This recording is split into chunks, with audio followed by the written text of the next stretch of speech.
चाय हमारे देश में ज्यादातर लोगों के दिनचर्या का अहम हिस्सा हो चुका है। कई लोग तो बेड टी के आदी हो चुके हैं। कई लोग यात्रा के दौरान, ऑफिस में थकान मिटाने के दौरान या फिर और भी जब भी उन्हें ज़रूरत महसूस होती है अक्सर चाय पीते हैं। लेकिन चाय को लेकर अमेरिका में हुए एक रिसर्च ने बहुत चौंकाने वाले खुलासे हुए हैं। इसीलिए इसको समझने के लिए इस वक्त आप देख सकते हैं, मैं आपको दिखाऊं कि ये चाय बन रही है। मैं भी बनाने की कोशिश कर रहा हूं, लेकिन बनाने से ज़्यादा मैं आपको ये समझाने की कोशिश करूंगा कि ये जो रिसर्च है चाय को लेकर, ये रिसर्च हम सब के लिए जानना कितना ज़रूरी है और इसका कितना असर हो सकता है। इन तमाम मसलों पर बातचीत करने के लिए इस वक्त हमारे साथ हैं सर गंगाराम हॉस्पिटल की clinical dietitian Satnam ji. Ma'am, बहुत स्वागत है आपका। मैम, ये चाय उबल रही है और इस उबलती हुई चाय के साथ कई सारे सवाल भी मेरे मन में हैं। एक अमेरिका की यूनिवर्सिटी ने शोध किया है कि दूध वाली चाय, जैसे ये चाय मैम बन रही है, हर दूध वाली चाय के एक कप में 40 मिलीग्राम कैफीन होता है, जो बहुत नुकसानदेह होता है। क्या कहेंगे? वो किसी भी चाय में होता है कैफीन। चाय की मात्रा, चाय की क्वालिटी उस पर डिपेंड करता है। आप ग्रीन टी लें, वाइट टी लें, ब्लैक टी लें, डिपेंड करता है किस चाय में कितना कैफीन है। जो हम ये दूध वाली चाय ले रहे हैं, इसमें हम रेगुलर ब्लैक टी लेते हैं। दूध से कैफीन नहीं आता, पर चाय से कैफीन आता है। एक कप में 40 मिलीग्राम कैफीन मिलता है, जो हमें कुल मात्रा पूरे दिन में एक नॉर्मल इंसान को 200 मिलीग्राम कैफीन से ज़्यादा नहीं होनी चाहिए, जो हमारी 3 से 4 कप से हमें मिलती है। पर इस चाय को बार बार उबाल के उसका हम जो टेस्ट है या उसकी जो अंदर प्रॉपर्टीज़ हैं चाय से हमें जो मिलता है, उसको हम डिस्ट्रॉय कर रहे हैं, जो हम इंडियन मेथड से चाय को बनाते हैं। अच्छा, तो इसका एक सवाल मेरे मन में ये है, ये चाय जैसे उबल रही है, तो इस उबलती हुई चाय को देख के मेरे मन में एक सवाल आ रहा है कि अगर हम जैसे इस रिसर्च रिपोर्ट को देखें और इस उबलती हुई चाय को देखकर अगर मैं ये समझना चाहूँ कि इस चाय को कितनी देर उबलनी चाहिए ताकि इसके नुकसान को कम किया जा सके? ये हम उबाल नहीं रहे हैं, इसको कंडेंस कर रहे हैं। ये चाय बनाने का तरीका नहीं है। जो आइडियल वे है, जो सही तरीका है चाय बनाने का, वो सिर्फ एक बारी पानी बॉईल करें, उसको बंद कर दें, सिर्फ ऊपर से टी लीव्स, जो हम चाय पत्ती बोलते हैं, जो 1 चम्मच पत्ती ऊपर से डाल के उसको ढक सकते हैं, जिसे हम ब्रूइंग बोलते हैं। उसके बाद हम ऊपर से एक वार्म मिल्क या एक पूरा 80 डिग्री, जिस डिग्री पे मिल्क को लेके उसमें ऐड करके डाइल्यूट करके वो चाय होती है। आइडियली सेपरेट करके ऐसे बना सकते हैं। नहीं तो अगर इंडियन वे से बना रहे हैं तो एक उबाला चाहिए, बस एक उबाले बाद चाय बंद हो जानी चाहिए। अगर हम आपसे, जैसे ये चाय उबल रही है मैम, अगर मैं आपसे ये समझना चाहूँ कि एक उबाले, मतलब अगर आइडियली मैं ये जानना चाहूँ आपसे कि मैम कितनी देर एक चाय को उबलनी चाहिए तो चाय नुकसानदेह नहीं होगा, तो आप कुछ? जो हम चाय पानी में डालेंगे, सिमर करेंगे, उससे सोक करेंगे, सिर्फ 3 से 4 मिनट चाय को उसमें छोड़ना है। ऊपर से मिल्क डाल के हम ले सकते हैं। इस चीज़ को एक बॉयल बाद आप बंद कर सकते हैं। जो इसमें प्रॉपर्टीज़ हैं, जो टैनिन्स हैं, उसको हम बढ़ा रहे हैं। इसमें जो एंटीऑक्सीडेंट इफेक्ट है, जो सारा डिस्ट्रॉय कर रहे हैं ऐसे चाय बना के। मतलब आप ये कह रहे हैं कि मैम अगर 4 से 5 मिनट तक का तो ड्यूरेशन ठीक है, लेकिन अगर उससे ज़्यादा हम चाय उबाल रहे हैं तो ये ज़्यादा खतरनाक तो उसकी प्रॉपर्टीज को हम खराब कर रहे हैं, जो फायदा नहीं करेंगी बल्कि नुकसान करेंगी। तो मैं वही मैं जानना चाहता हूँ कि क्या खराबी हो सकती है, किस किस तरह के नुकसान हो सकते हैं?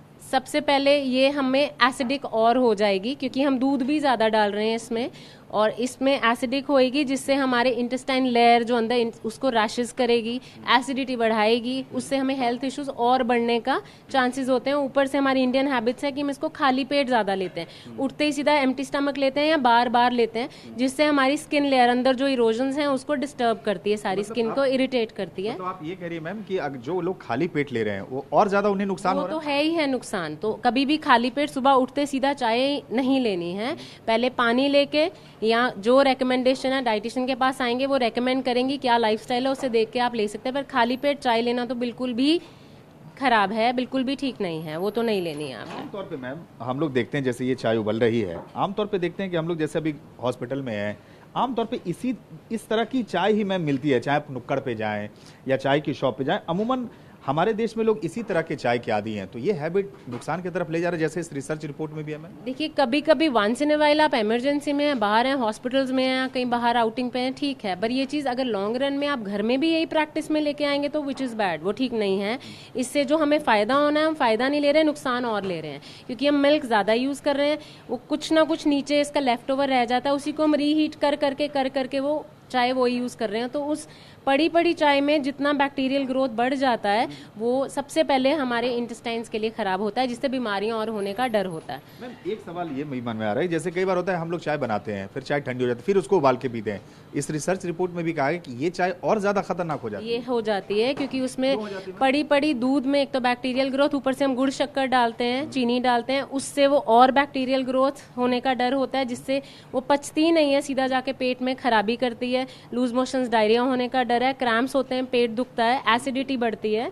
पर अगर उसके अलावा जो इससे हमें एंटीऑक्सीडेंट्स मिलते हैं पड़े पड़े, वो बहुत ज़्यादा प्रोडक्शन हो जाती है, जिसे हम टैनिन्स बोलते हैं, उससे उसका टेस्ट भी खराब हो जाता है और उससे हमें दोबारा एसिडिक होने का और चांसेस होते हैं कि रैशेज होते हैं फिर उससे। अच्छा मैम, जल्दी से मैं कुछ छोटे छोटे सवाल आपसे लूँ। जैसे ये मैम बर्तन है चाय की और ये चाय बन रही है, आमतौर पे देखें तो अगर मैम इसकी क्वांटिटी, थोड़ा मैम नज़दीक आ जाइए, अगर इसके क्वांटिटी को हम देखें तो आप क्या मानती हैं कि जितना इसमें दूध है, जितना इसमें चाय की पत्ती डालेगी, आप मानती हैं ये मात्रा सही है या आपको लगता नहीं इसमें कुछ तो क्वांटिटी ज़्यादा और हमें थोड़ा कम रखना चाहिए? ये तो टेस्ट पे डिपेंड करता है, बट जो आइडल है वो आप नॉर्मली 1 कप चाय पानी लेके उसमें टी लीव्स 1 छोटा चम्मच डाल के ब्रू कर सकते हैं। ऊपर से आप हाफ कप जो भी है अपना मिल्क जितना जिसका रिक्वायर्ड है, वो ज़रूरी नहीं है आपको फुल क्रीम लेना है। आइडली हेल्दी है तो टोन मिल्क आप उसमें आधा कप डाल के, या किसी को उससे कम लेना है वो आप ले सकते हैं, वो जो आइडल रहता है उसका।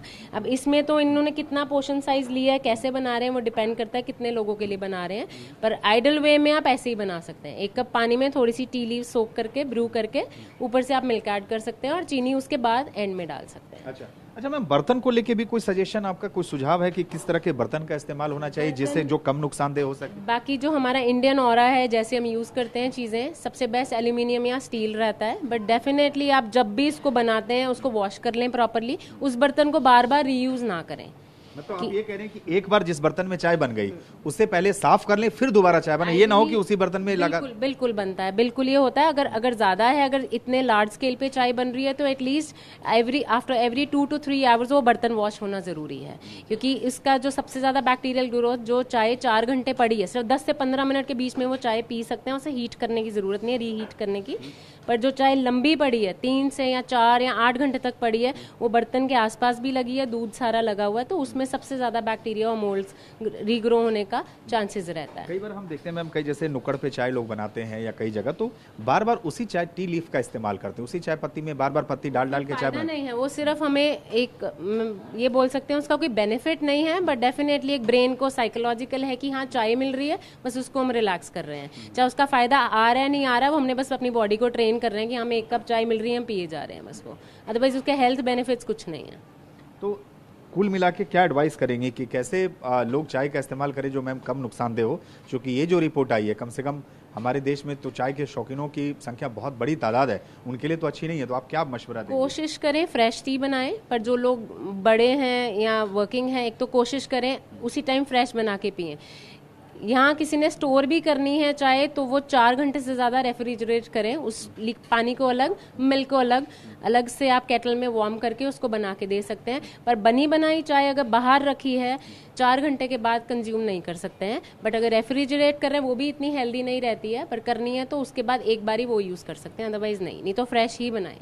तो मतलब कोशिश करें कि मैम दूध वाली चाय आप दिन में 1 कप या 2 कप से ज्यादा ना लें। दूध वाली चाय मैक्सिमम दिन में बुरी नहीं है, अच्छी है, पर 2 बारी मैक्सिमम। अगर इसके अलावा ग्रीन टी ले सकते हैं जो ज्यादा हाई एंटीऑक्सीडेंट्स हैं, या व्हाइट टी ले सकते हैं तो 1 कप वो भी ले सकते हैं। अगर आपको रेगुलरली यही चाय पीनी है तो it should not be more than 3 to 4 cups. 3 idle रहता है, जो आप 1 कप से 40 ग्राम आप कैफीन कह रहे हैं ये वाली चाय से, 3 कप इज आइडल, इससे ज्यादा नहीं। ये जो रिपोर्ट है मैम, ये कितना आप मानती हैं कि एक तरीके से जो चाय से होने वाले नुकसान को लेकर ये जो रिपोर्ट आई है, ये कितना अलार्मिंग है और इससे कैसे हम लोगों को बचना चाहिए? थोड़ा सा अलर्ट होना जरूरी है, क्योंकि आगे लाइफस्टाइल का स्ट्रेस ऐसा है कि लोग खाना मील्स अपने स्किप करके ज्यादा चाय कॉफी की तरफ ज्यादा भाग रहे हैं, व्रत में, उपवास में लोग उपवास में। तो इसके अलावा और भी चीजें हैं, मौसम और जहां आप रहते हैं उस हिसाब से और भी लिक्विड्स हैं जो आप यूज कर सकते हैं, कंजम्पशन में हेल्प कर सकते हैं। 2 बारी चाय, 3 बारी चाय, पर चाय लेने का तरीका बदल सकते हैं, चाय की क्वालिटी बदल सकते हैं। कोई चाय नॉर्मल ले लें, कोई चाय ग्रीन टी ले लें, कोई व्हाइट टी ले लें, उससे अलग अलग तरह की चीजें मिलती हैं विच इज गुड। और उसको जरूरी नहीं है कि बनाने की विधि बदल सकते हैं, इसके अलावा बाकी लिक्विड्स यूज कर सकते हैं। आपकी कोल्ड टी ले सकते हैं, उसको आप थोड़ी देर उसमें आप नींबू हनी डाल के यूज कर सकते हैं, बट कोशिश करें फ्रेश हो। इसके अलावा नींबू पानी, नारियल पानी, जो फास्ट में चीज़ें, छाछ है, लस्सी है, वाटरमेलन जूस है, ये चीज़ें बहुत सारी हैं, ये चीज़ें यूज़ कर सकते हैं। हमेशा चाय नहीं करनी चाहिए, क्योंकि वन ऑफ द रीज़न यही है कि एसिडिटी, रिफ्लक्स, सारा दिन बैठे रहना ऑफिस में, मूवमेंट नहीं होना, तो इस वजह से ज़्यादा प्रॉब्लम्स बढ़ रही हैं, जो कंट्रोल हो सकती हैं छोटा सा लाइफस्टाइल में चेंज लाके। क्योंकि मैम हम लोगों ने तो हर मर्ज की दवा चाय को ही बना ली है। अगर ऑफिस में स्ट्रेस है तो चाय, अगर हम ट्रेवल कर रहे हैं उस वक्त चाय। स्पेशली इंडियंस में फिर इसमें दूध भी हम ज़्यादा डालते हैं, फिर किस तरह का दूध डाल रहे हैं, फिर चीनी बहुत डालते हैं, चीनी शक्कर ज़्यादा है, तो छोटी छोटी चीनी कम कर सकते हैं, दूध की मात्रा कम कर सकते हैं, उसको फ्रेश बना सकते हैं। जो चाय मेन हमें बेनिफिट्स देती है वो एक बारी जो फ्रेश बनती है उसी से ही मिलते हैं, जो हमें मेन बोला जाता है कि हमें बहुत ज़रूरी है ब्रेन के लिए, विच इज़ जो एंटीऑक्सीडेंट्स दे रही है, वो हमें फ्रेश जो बनती है उसी से ही मिलते हैं। अगर उसी चीज़ को कोशिश करें, बार बार ना करें, और किसी के दायरे में नहीं है इसको ठीक करना, सो एटलीस्ट वो ट्राई कर सकता है कि पूरा दिन उसको ना यूज़ करें, कुछ घंटे बाद उसको चेंज कर लें, धीरे धीरे मॉडिफिकेशंस हो जाती हैं अगर इंसान कोशिश करना चाहे तो। धन्यवाद। तो ये थी clinical nutritionist sir Gangaram hospital की सतनाम जी, और मैम ने बहुत डिटेल में बताया इस रिसर्च के बारे में कि किस तरीके से अगर आप छोटी छोटी सावधानी अगर आप अपनी लाइफ में लाते हैं तो वाकई जिस तरीके से ये जो रिसर्च रिपोर्ट है जो अलार्मिंग है, इनके खतरे को कम किया जा सकता है। वीडियो जर्नलिस्ट हरीश के साथ सुमंत कुमार, TV9 भारतवर्ष, दिल्ली।